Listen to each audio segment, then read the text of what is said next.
Today, I'm really excited to share our latest resource for worship leaders and teams. This video course is called Grow Your Worship Team in 3 Easy Steps. And it's an entirely free 3-step system that will take your worship team from 0 to 100, absolutely guaranteed. Step 1.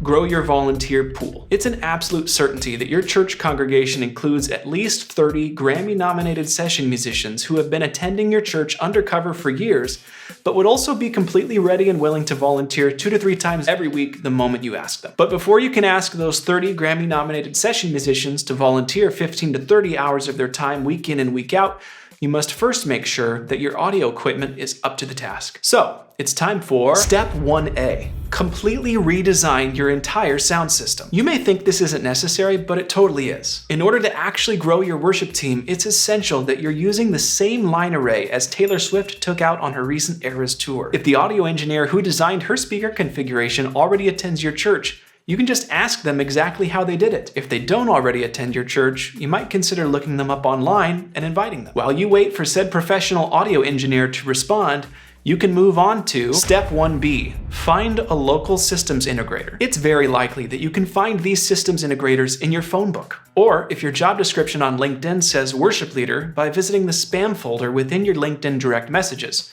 and responding to those inquiries. Then simply interview each of them, evaluate their wildly disparate quotes for reworking your audio system, and when in doubt, just pick the one with the best combination of vibes and the highest dollar amount. With good vibes and the highest quote in hand, it's time for Step 1C. Present the budget request to your church's budgetary committee. This is simple if you already have your legal doctorate, a formal certification in hostage negotiation, or have successfully received offers from at least 2 of the bidders on the network television program Shark Tank. If you don't possess any of these, then you'll need to welcome feedback from the budgetary committee. This is when they grab a big red Sharpie and cross out a bunch of things. With your revised proposal in hand, it's time for Step 1D. Call your integrator and apologize, explaining that due to budgetary constraints, you're going to need to complete this entire redesign of the sound system yourself. Once you're done consoling them, it's time for Step 1E. Purchase the ad-free version of YouTube and spend the next 3 to 6 months watching churchfront tech tour videos, claiming you're on the lookout for ideas, but honestly, a little bit just longing for what could have been at the same time. Then it's time for Step 1F. Not to be completed until after you've reached the acceptance stage of grief. It's time to head to the green room and wait for 2 to 3 minutes for your Sweetwater rep to text you so you can order your new gear.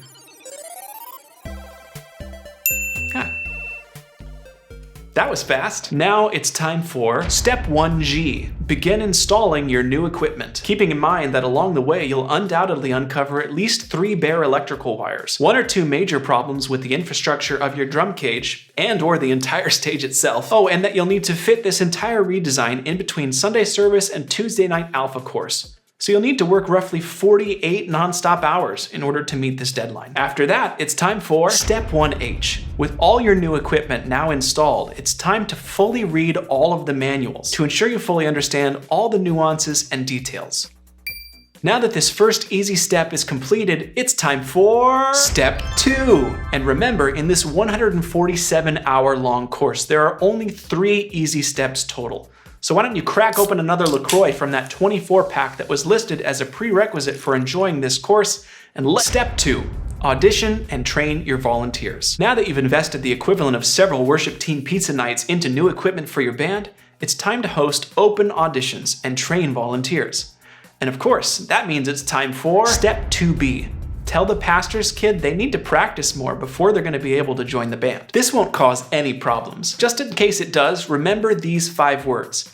It's because of the live stream. Speaking of, if you need some help with your live stream, you might enjoy our other video here on YouTube, our 215-hour video course titled Improve Your Live Stream in 77 Easy Steps. Now it's time for Step 2C. After you've hosted auditions, it's time to start sending out planning requests to your new volunteers. It's likely these new volunteers will be super chill about it and will be completely at peace with how often they're scheduled, whether that's once a month or twice a week. It's also very likely that they'll respond to service requests within 1 to 2 hours and will rarely decline, instead making proactive use of blocking dates out where they're unable to serve. Once all your volunteers, including your drummer, have accepted your requests, it's time for Step 2D, because at this point, you're gonna have more volunteers than you know what to do with. It'll be time for you to dig into your planning software and make detailed, intricate use of all of its features. This work totally won't go to waste. Remember, your volunteers understand the benefit and respond to all requests within 1 to 2 hours. Which brings us to Step 2E.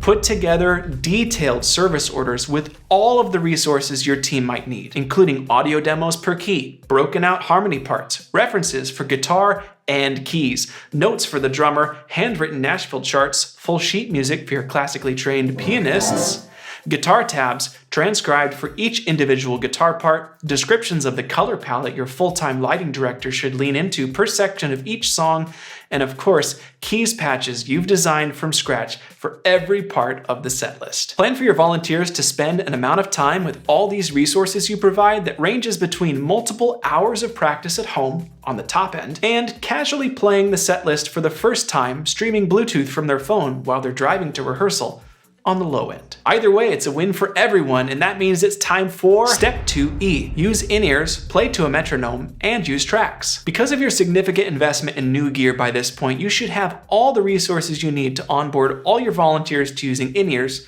playing as a tight unit to a metronome, and using backing tracks without any drama around which tracks stay in or out of the mix. If needed, refer back to the formal certification and hostage negotiation mentioned in Step 1C. You could consider asking your church to cover the cost of said certification, but then of course you'd have to present that request before the budgetary committee, and we already know how that went last time. Catch-22. Which of course means it's time for the part of the video where I acknowledge that no, there is no simple 3-step system for growing your worship team, and this isn't actually a 147-hour-long free video course to help you take your worship team from 0 to 100. Honestly, folks, and I'm gonna read my notes here, as I have been for this whole bit, I know that being a part of a worship team can be hard, challenging, and rewarding work. You know as well as I do, probably better, that there aren't often shortcuts. As I wrote the script for this video, I knew it'd be released the day after Easter Sunday, and I couldn't help but think about how much time, effort, and energy from so many incredible worship staff and volunteers goes into trying to put together meaningful, artistic, inspiring worship services around the world for Easter. This video is obviously poking at some of the challenges we often come up against in worship ministry. I think it can be cathartic to acknowledge the difficulties that we all face in a lighthearted way. April Fools seemed like a good opportunity to do that, and just happened to be the day after Easter. But what's no joke is that all of us at Sunday Sounds are so thankful for all you worship leaders and volunteers who give of your time so freely, and the ways you work hard to serve your local church with excellence, artistry, and love. So, if you're watching this and feeling a little burnt out in the Easter aftermath, we pray God bless you and keep you, giving you peace and rest this week so you can keep doing the good work that you're doing. Thank you for the ways you faithfully serve your church and for supporting us here at Sunday Sounds. We don't take the opportunity to resource you and your teams lightly, and we definitely don't take it for granted. Happy April Fool's Day. Share this video with a worship leader that you think would get a kick out of it, and then go get some rest if you need it.